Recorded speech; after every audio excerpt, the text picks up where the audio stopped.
We're gonna do some reading from the Bible. Oh, I've got some. I was gonna put on some like royalty-free worship music, I guess. There you go.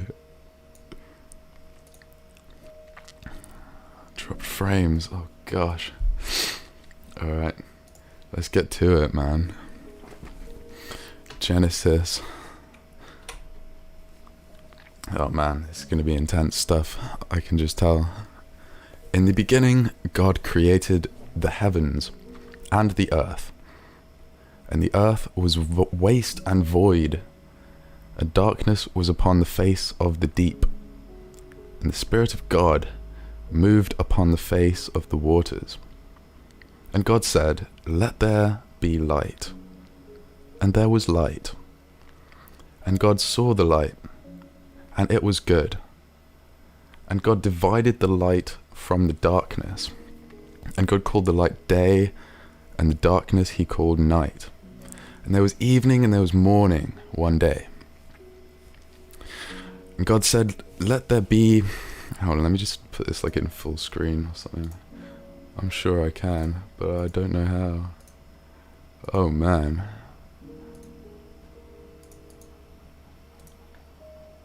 Oh fuck.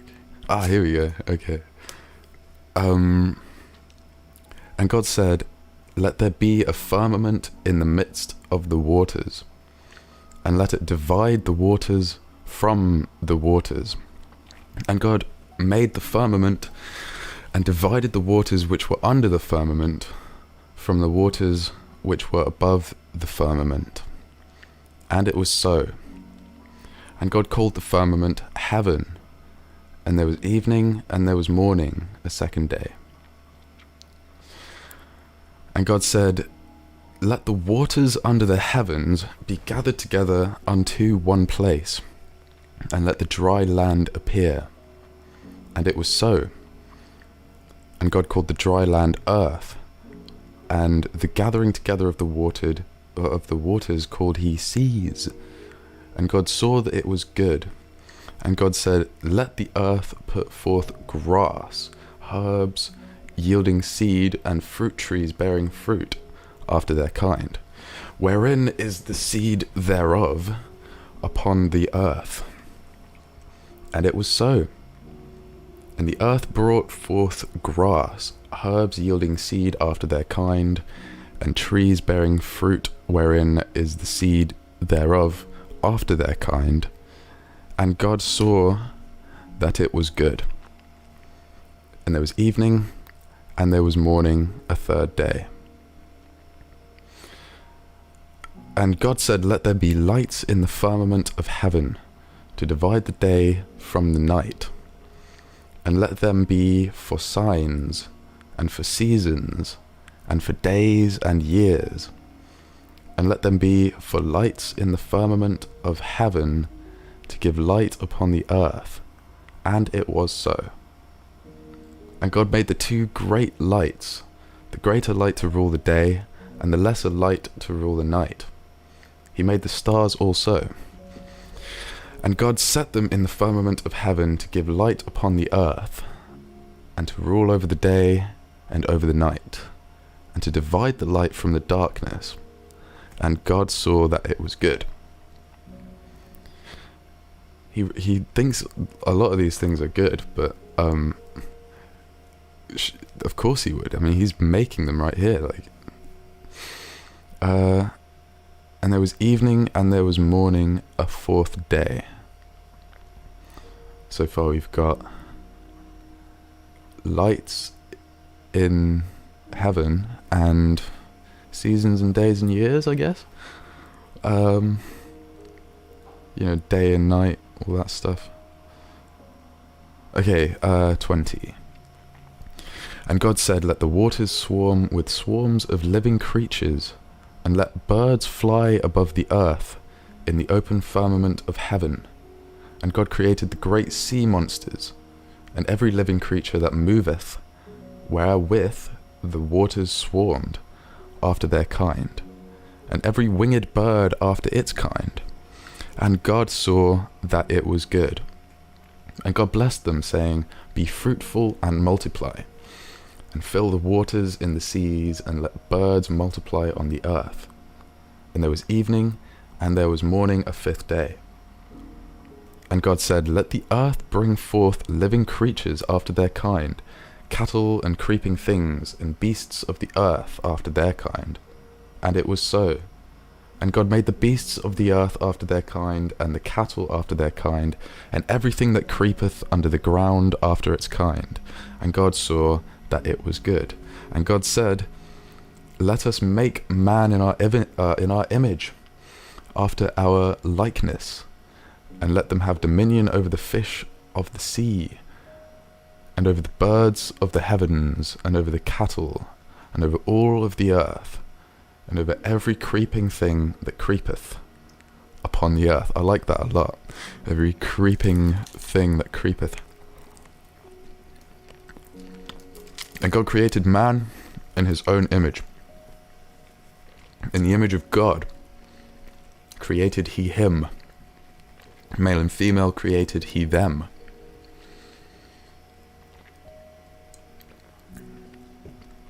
And God blessed them. And God said unto them, Be fruitful and multiply, and replenish the earth, and subdue it, and have dominion over the fish of the sea, and over the birds of the heavens, and over every living thing that moveth upon the earth. Take that, nature, am I right? In the words of God, man, we own fucking everything. All the animals. We've got dominion. And God said, Behold, I have given you every herb yielding seed, which is upon the face of all the earth, and every tree, in which is the fruit of a tree yielding seed. To you it shall be for food. And to every beast of the earth, and to every bird of the heavens, and to everything that creepeth upon the earth, wherein there is life. I have given every green herb for food, and it was so. And God saw everything that he had made, and behold, it was very good. And there was evening, and there was morning, the sixth day.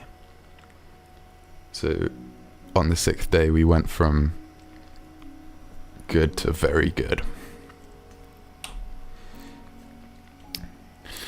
Genesis 2, and all the heavens, I don't know why I said all there, I just made that up.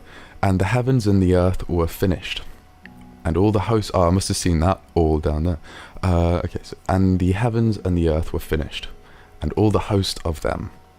And on the seventh day God finished his work which he had made, and he rested on the seventh day from all his work which he had made. And God blessed the seventh day and hallowed it, because that in it he rested from all his work which God had created and made. Excuse me. These are the generations of the heavens and of the earth, when they were created, in the day that Jehovah God made earth and heaven. Okay, the fact that God is called Jehovah explains some things.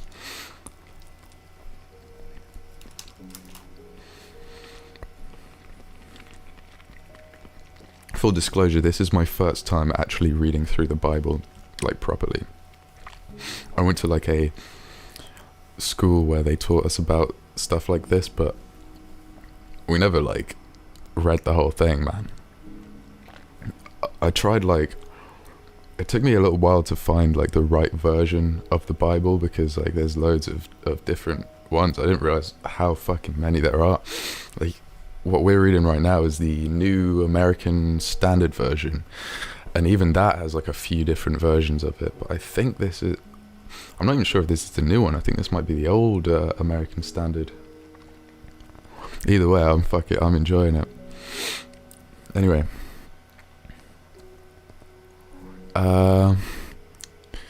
For Jehovah God had not... okay, so in the day that Jehovah God made earth and heaven, and no plant of the field was yet in the earth, and no herb of the field had yet sprung up.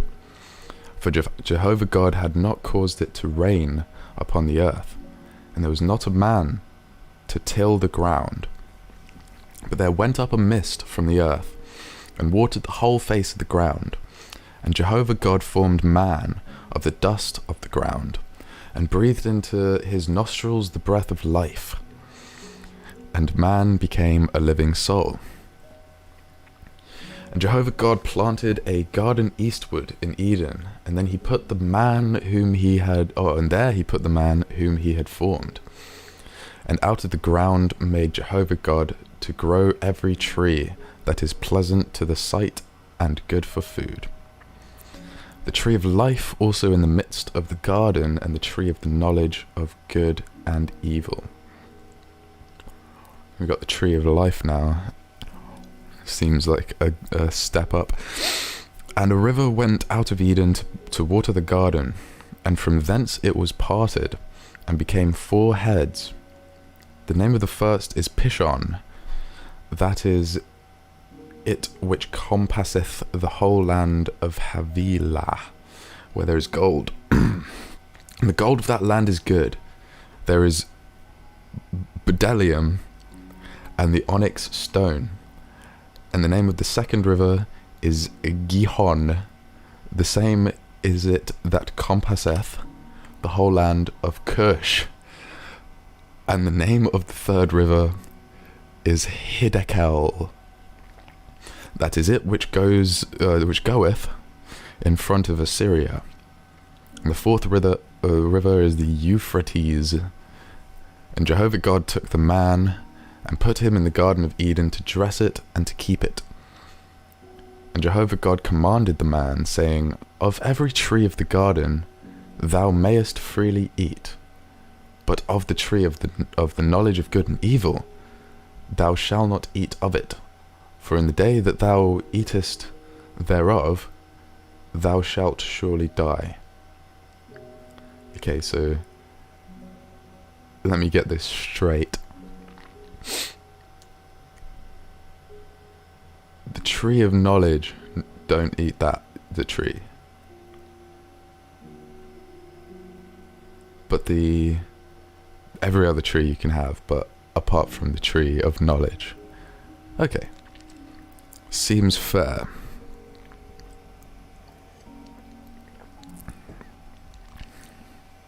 And Jehovah said, It is not good that the man should be alone. I will make him a help meet for him. And out of the ground Jehovah God formed every beast of the field, and every bird of the heavens, and brought them unto the man to see what he would call them. And whatsoever the man called every living creature, that was the name thereof. And the man gave names to all cattle, and to the birds of the heavens, and to every beast of the field. But for man there was not found a helpmeet for him. Stuff about naming all the animals, it seems like if you man as a sort of general term for all people, that seems pretty accurate. And Jehovah God caused a deep sleep to fall upon the man, and he slept. And he took one of his ribs, and closed up the flesh instead thereof. And the rib which Jehovah God had taken from the man made he a woman, and brought her unto the man. And the man said, This is now bone of my bones, and flesh of my flesh. She shall be called woman, because she was taken out of man.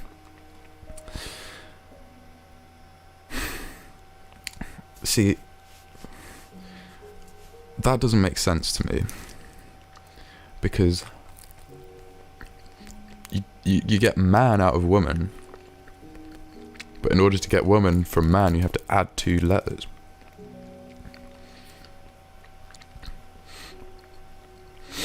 Therefore shall a man leave his father and his mother, and shall cleave unto his wife, and they shall be one flesh.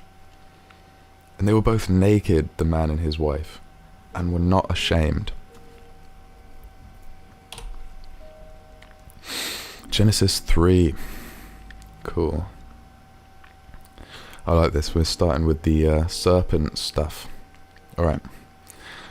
Now the serpent was more subtle than any beast of the field which Jehovah God had made. And he said unto the woman, I'm guessing that says yea. Because that's what I would say, yeah, in the sort of colloquial text form of the English language. It would be like, yeah, hath God said. But I don't think that's what he's saying. Yea, hath God said, ye shall not eat of any tree of the garden.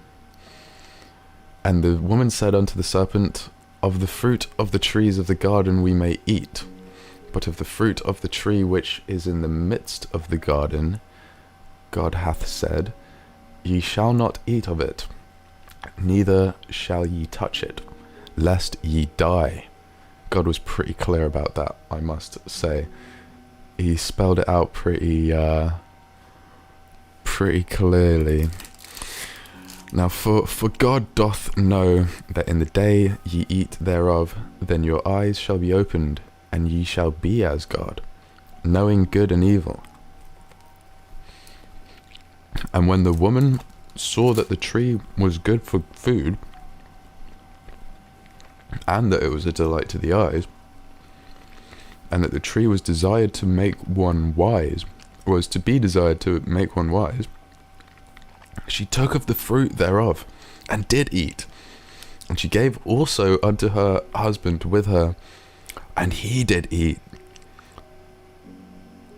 And the eyes of them both were opened, and they knew that they were naked. And they sewed fig leaves together, and made themselves aprons. That is the first thing that they do with the knowledge of God. You make a fig leaf apron. And they heard the voice of Jehovah God walking in the garden in the cool of the day. And the man and his wife hid themselves from the presence of Jehovah God amongst the trees of the garden. And Jehovah God called unto the man, and said unto him, Where art thou? And he said, I heard thy voice in the garden, and I was afraid, because I was naked, and I hid myself. And he said, Who told thee that thou wast naked? Hast thou eaten of the tree whereof I commanded thee that thou shouldest not eat? God here is like my mum. He, like, just knows exactly what you've done. You don't have to, like, didn't even have a chance to pretend you didn't do it. He gets it, man. He's straight to the exact right conclusion here. And the man said, The woman whom thou gavest to be with me, she gave me of the tree, and I did eat. And Jehovah God said unto the woman, What is this thou hast done? And the woman said, The serpent beguiled me, and I did eat. And Jehovah God said unto the serpent, Because thou hast done this, cursed art thou above all cattle, and above every beast of the field. Upon thy belly shalt thou go, and dust shalt thou eat all the days of thy life. And I will put enmity between thee and the woman, and between thy seed and her seed. He shall bruise thy head, and thou shalt bruise his heel. Now, I don't fully understand that little passage here. I understand, like, so the serpent told her to eat, she ate, and God is now not happy with the serpent. He's like, snakes are going to be relegated to, like, fucking crawling around on the ground. So I guess this is how... Do you reckon this is how snakes got their reputation for being, like... You know, you call someone a snake, that's not a good thing. Do you reckon that's like a sort of almost biblical insult? Maybe. I kind of prefer that. I like it. I like the I like the insult of snake now a little bit more. It's got a bit more weight to it. And that's exactly the kind of person you'd call a snake. It's like the kind of person who's like, yeah, go on, do it. Like, fucking cheat on her or whatever, you know. That's a snake. Slithery snake. So he's sort of denounced the snake here. And, okay. Unto the woman he said, I will greatly multiply thy pain and thy conception.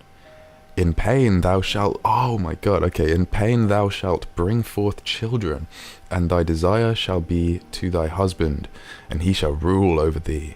And unto Adam he said, because thou hast hearkened unto the voice of thy wife, and hast eaten of the tree of which I commanded thee, saying, thou shalt not eat of it, cursed is the ground for thy sake.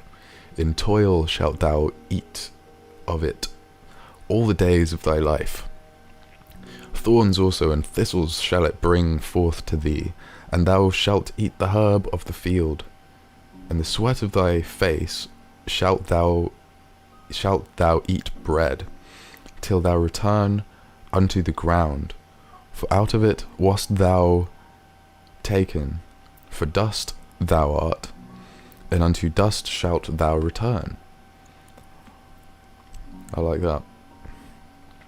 And is this him sort of making them mortal? Or, I guess so. I guess he's sort of saying, like, you're gonna have to die because you ate the... So it's not like, oh, you'll die right now, but you'll die eventually. What did he say? He said, yeah, you shall surely die, something like that. Anyway. Okay. And the man called his wife's name Eve, because she was the mother of all living. And Jehovah God made for Adam and for his wife coats of skins, and clothed them.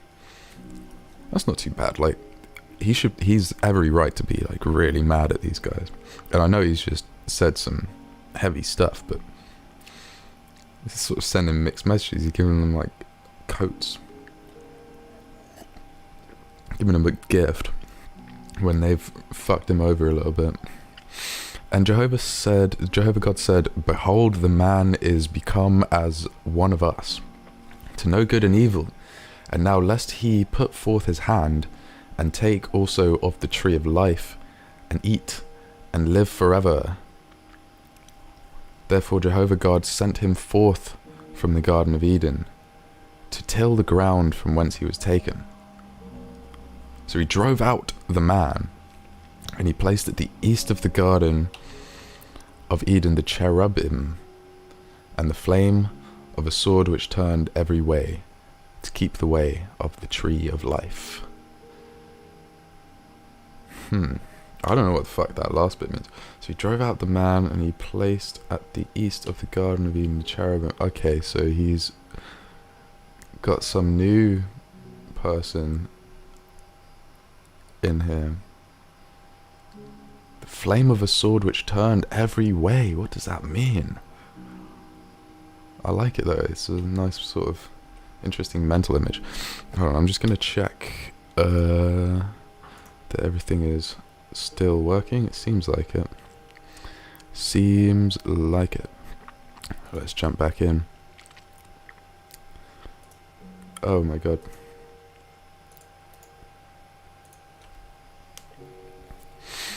And the man knew Eve, his wife, and she conceived, and bare Cain, and said, I have gotten a man with the help of Jehovah. And again she bare his brother Abel, and Abel was a keeper of sheep, but Cain was a tiller of the ground. And in process of time it came to pass that Cain brought of the fruit of the ground an offering unto Jehovah. And Abel he also brought of the firstlings of his flock, and of the fat thereof. And Jehovah had respect unto Abel and to his offerings, But unto Cain and his offerings he had not respect. And Cain was very wroth, and his countenance fell. I'm not really going to pretend that I know what that means. Anyway, Jehovah said unto Cain, why art thou wroth? And why is thy countenance fallen? Okay, I'm guessing he's like upset, and countenance, is that like he's not got much money? Maybe it feels like that kind of a thing. Maybe I don't know. Like, I guess he brought Cain brought fruit of the ground, so he brought some fruit and maybe potatoes and that kind of stuff. And Abel, he showed up with some like sheep, I guess. Anyway, why art thou wroth, and why ist... I'm putting in an extra ist. I'm trying to make it super old Englishy. Why is thy countenance fallen? If thou doest well, shall it not be lifted up? And if thou doest not well, sin coucheth at the door, and unto thee shall be its desire, but do thou rule over it.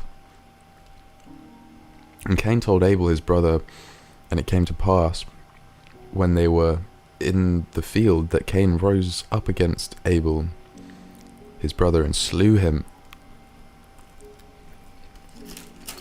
So I know what that means, and that's not good. It's not going to end well.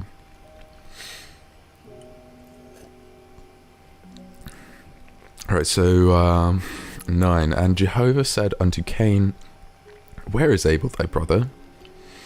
And he said, I know not. Am I my brother's keeper? And he said, what hast thou done? Oh wait, so in this last paragraph, he just went and killed him. I thought that was like what was going to happen here. But it seems like Abel's gone now.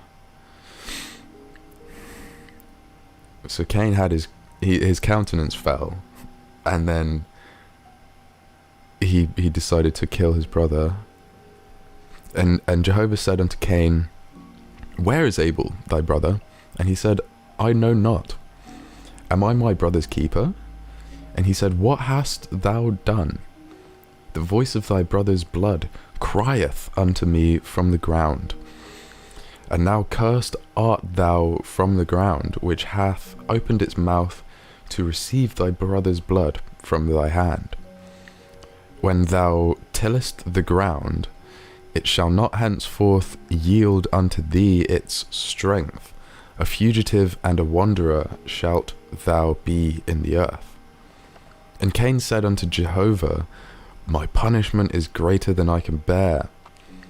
Behold, thou hast driven me out this day from the face of the ground, and from thy face shall I be hid, and I shall be a fugitive and a wanderer in the earth.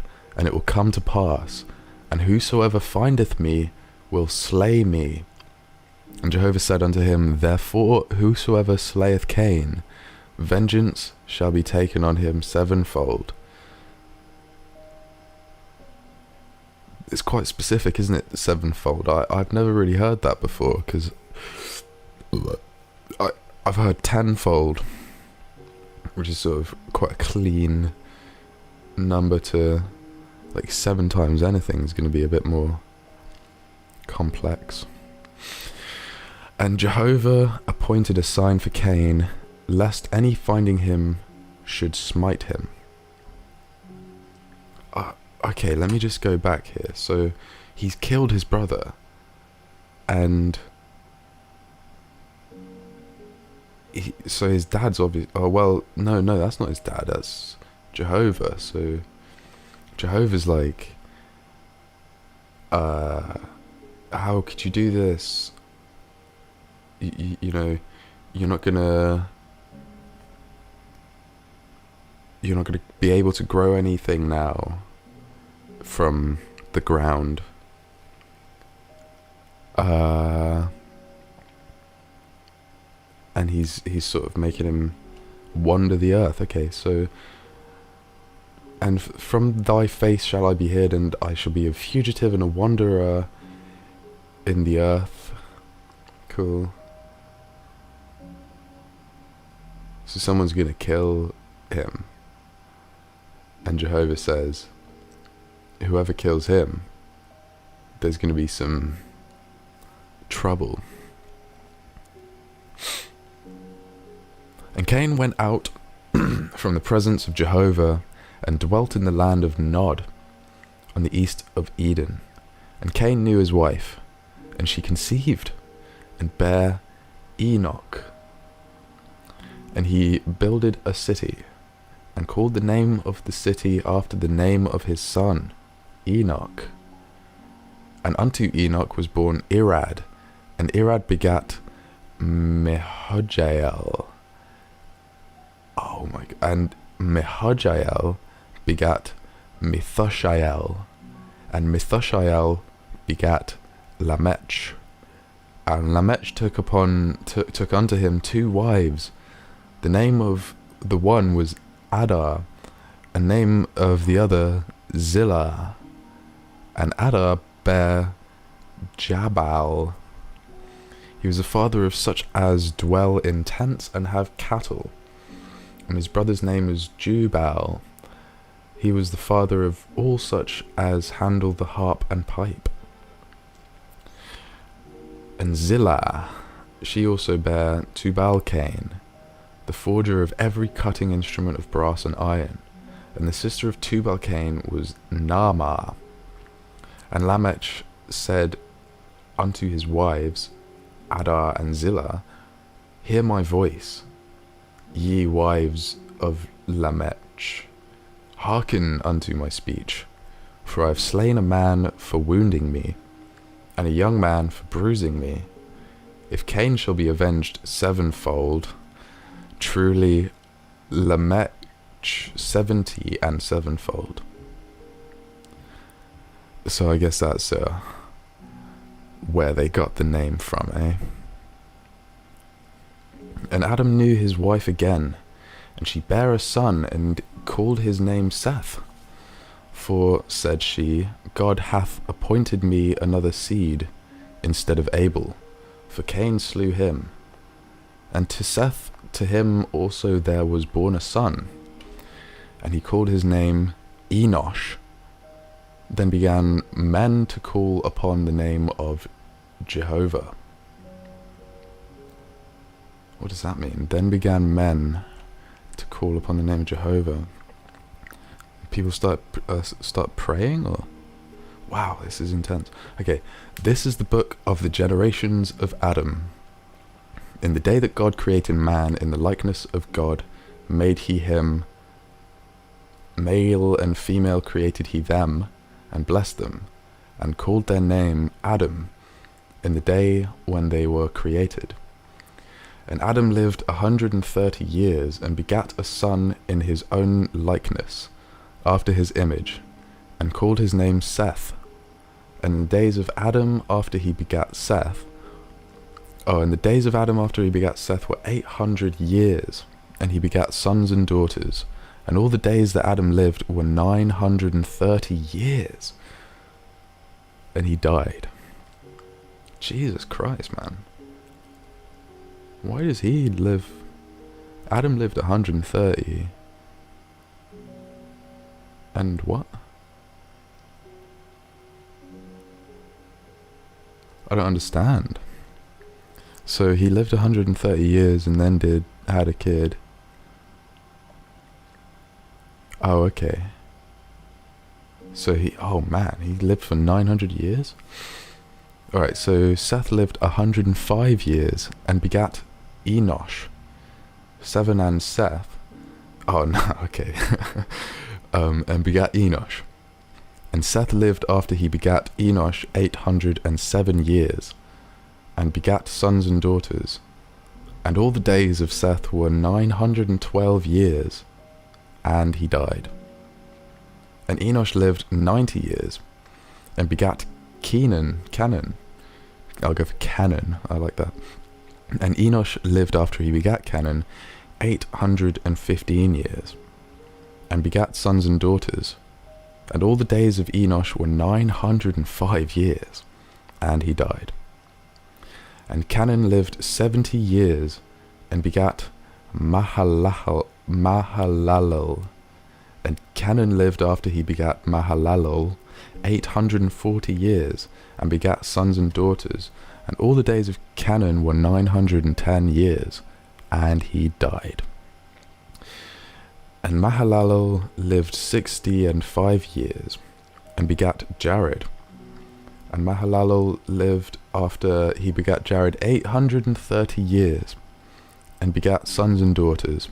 I'm sensing a bit of a theme here. And all the days of Mahalalel were 895 years, and he died. Jared lived 162 years, and begat Enoch. And Jared lived after he begat Enoch 800 years, and begat sons and daughters. And all the days of Jared were 962 years, and he died. And Enoch lived 65 years, and begat Methuselah. And Enoch walked with God after he begat Methuselah 300 years, and begat sons and daughters. And all the days of Enoch were 365 years. And Enoch walked with God, and he was not, for God took him. And Methuselah lived 187 years, and he begat Lamech. And Methuselah lived after he begat Lamech. I've started saying Lamech now, I feel that's a bit more natural. 782 years, and begat sons and daughters. And all the days of Methuselah were 969 years, and then he died. And Lamech lived 182 years, and begat a son, and he called his name Noah, saying, This same shall comfort us in our work, and in the toil of our hands, which cometh because of the ground which Jehovah hath cursed. And Lamech lived after he begat Noah 595 years, and begat sons and daughters. And all the days of Lamech were 777 years, and he died. And Noah was 500 years old, and Noah begat Shem, Ham, and Japheth. And it came to pass, when men began to multiply on the face of the ground, and daughters were born unto them, that the sons of God saw the daughters of men, that they were fair, and they took them wives of all that they chose. And Jehovah said, My spirit shall not strive with man forever, for that he also is flesh. Yet shall his days be 120 years. The Nephilim were in the earth in those days, and also after that, when the sons of God came unto the daughters of men, and they bare children to them. The same were the mighty men that were of old, the men of renown. And Jehovah saw that the wickedness of man was great in the earth, and that every imagination of the thoughts of his heart was only evil continually. And it repented Jehovah that he had made man on the earth, and it grieved him at his heart. And Jehovah said, I will destroy man whom I have created from the face of the ground, both man and beast, and creeping things, and birds of the heavens, for it repenteth me that I have made them. But Noah found favour in the eyes of Jehovah. These are the generations of... Oh God, this is... Oh, okay. It's only like 3. Noah was a righteous man and perfect in his generations. Noah walked with God. And Noah begat 3 sons, Shem, Ham, and Japheth. And the earth was corrupt before God, and the earth was filled with violence. And God saw the earth, and behold, it was corrupt, for all flesh had corrupted their way upon the earth. And God said unto Noah, The end of all flesh is come before me, for the earth is filled with violence through them, and behold, I will destroy them with the earth. Make thee an ark of gopher wood. Rooms shalt thou make in the ark, and shalt pitch it within and without with pitch. And this is how thou shalt make it: the length of the ark 300 cubits, the breadth of it 50 cubits, and the height of it 30 cubits. A light shalt thou make to the ark, and to a cubit shalt thou finish it upwards. And the door of the ark shall thou set in the side thereof, with lower, second, and third stories shalt thou make it. And behold, I do bring the flood of waters upon this earth, to destroy all flesh, wherein is the breath of life, from under heaven. Everything that is in the earth shall die. But I will establish my covenant with thee, and thou shalt come into the ark, thou and thy sons, and thy wife, and thy sons' wives with thee. And of every living thing, of all flesh, 2 of every sort shalt thou bring into the ark, to keep them alive with thee. They shall be male and female, of the birds after their kind, and of the cattle after their kind, of every creeping thing on the ground after its kind. 2 of every sort shall come unto thee, to keep them alive. And take thou unto thee of all food that is eaten, and gather it to thee, and it shall be for food for thee and for them. Thus did Noah, according to all that God commanded him, so did he. Right, okay, so was that the whole of the Noah's Ark story? Like 3 paragraphs? Maybe. Noah's definitely making another appearance. Okay, here we go. I'm reading ahead a bit. This is exciting stuff. It's a classic story, man.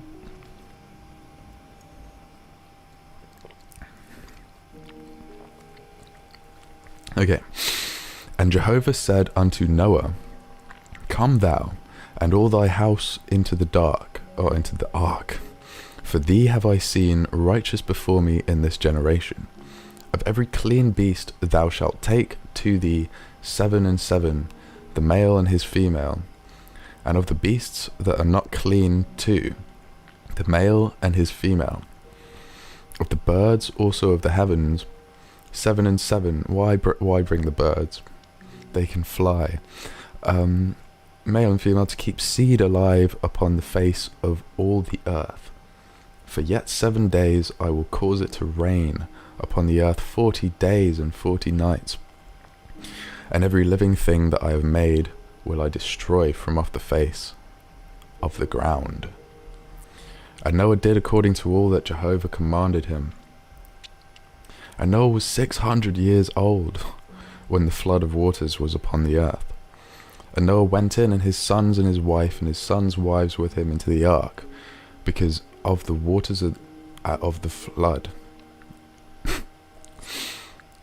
Of clean beasts, and of beasts that are not clean, and of birds, and of everything that creepeth upon the ground, there went in 2 and 2 unto Noah into the ark, male and female, as God commanded Noah. And it came to pass after the 7 days that the water of the flood were upon the earth.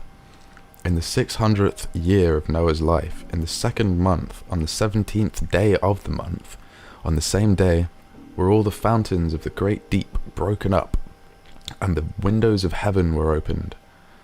And the rain was upon the earth 40 days and 40 nights. In the selfsame day entered Noah, and Shem, and Ham, and Japheth, the sons of Noah, and Noah's wife, and the 3 wives of his sons with them, into the ark. They and every beast after its kind, and all the cattle after their kind, and every creeping thing that creepeth upon the earth after its kind, and every bird after its kind, every bird of every sort. And they went in unto Noah into the ark, 2 and 2, of all flesh wherein is the breath of life. And they that went in male and female of all flesh, as God commanded him, and Jehovah shut him in. And the flood was 40 days upon the earth, and the waters increased, and bare up the ark, and it was lifted up above the earth. And the waters prevailed, and increased greatly upon the earth, and the ark went upon the face of the waters, and the waters prevailed exceedingly upon the earth, and all the high mountains that were under the whole heaven were covered. 15 cubits upwards did the waters prevail, and the mountains were covered, and all flesh died that moved upon the earth, both birds and cattle and beasts, and every creeping thing that creepeth upon the earth, and every man, all in whose nostrils was the breath of the spirit of life, of all that was on the dry land died. And every living thing was destroyed, that was upon the face of the ground, both man and cattle, and creeping things and birds of the heavens, and they were destroyed from the earth. And Noah only was left, and they that were with him in the ark. And the waters prevailed upon the earth 150 days. Jesus, man.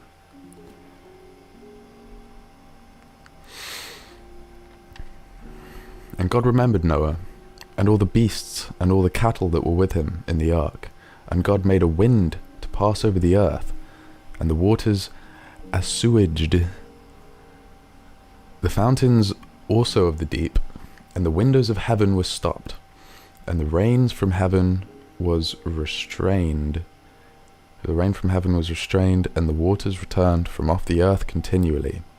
And after the end of 150 days, the waters decreased, and the ark rested in the 7th month, on the 17th day of the month, upon the mountains of Ararat. And the waters decreased continually until the 10th month. In the 10th month, on the 1st day of the month, were the top of the mountains seen. And it came to pass at the end of 40 days that Noah opened the window of the ark, which he made, and he sent forth a raven, and it went forth to and fro until the waters were dried up from the earth. And he sent forth a dove from him, to see if the waters were abated from off the face of the ground. But the dove found no rest for the sole of her foot, and she returned unto him to the ark, for the waters were on the face of the whole earth. And he put forth his hand, and took her, and brought her in unto him into the ark. And he stayed yet another 7 days.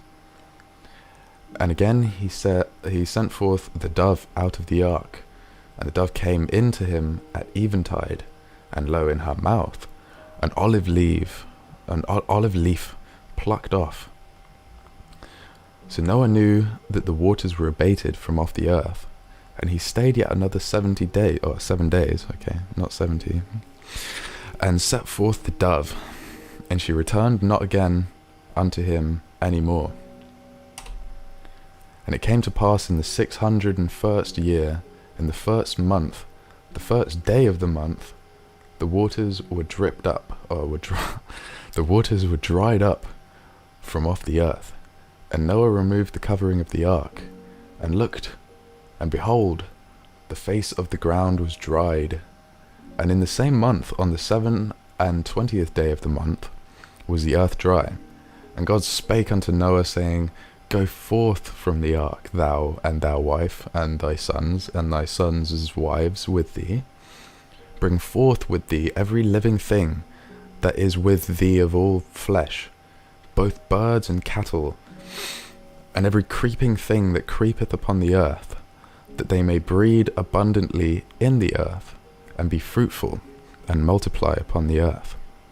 And Noah went forth, and his sons and his wife, and his sons' wives with him, every beast, every creeping thing, and every bird, whatsoever moveth upon the earth, after their families went forth out of the ark. And Noah builded an altar unto Jehovah, and took of every clean beast and of every clean bird, and offered burnt offerings on the altar.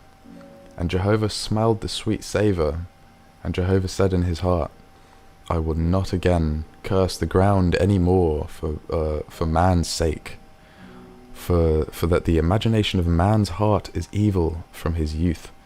Neither will I again smite any more everything living, as I have done.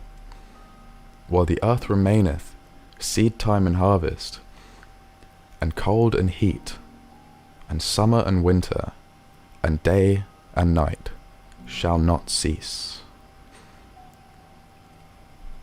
Some good stuff, man. I think I'm going to leave it there. I'm getting a little bit fatigued, a little bit tired of...